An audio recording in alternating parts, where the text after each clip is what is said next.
今日帶大家睇下高宏苑280尺單位，玄關做咗個到頂式置櫃，可以當鞋櫃同儲物空間用。中空位仲做咗滑軌燈帶照明。家居主要以淺色木紋、米白色同白色做主題。客廳電視櫃頂加裝咗兩個黑玻璃展示櫃，側邊櫃入面仲有個隱藏式鞋櫃。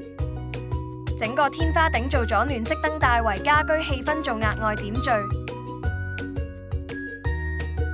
單位尺數唔算大，業主就揀咗開放式廚房，避免空間太過壓迫。訂做咗一套 L 型淺中式嘅吊櫃加櫥櫃，色系都襯反客廳主色。客廳另一邊用磨砂玻璃趟門間咗一間獨立房間，度身訂做咗一體式地台床同床尾嘅到頂衣櫃。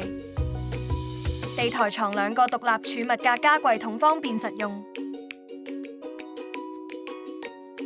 近玄關旁邊都間多咗一間房，空間唔係特別大，但可以放到一套衣櫃同碌架床。下格加咗置物架細節同地台床，增加收納空間。係睇埋最後嘅浴室前，先帶大家睇下門口位額外嘅式置櫃，電箱可以完美隱藏喺上格入面。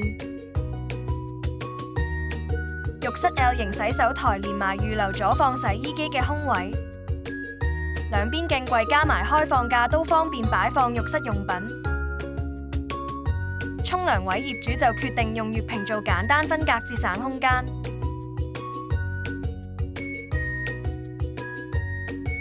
有興趣了解更多，可以隨時電話聯絡我哋，亦都歡迎隨時到我哋3有嘅觀塘門市睇下。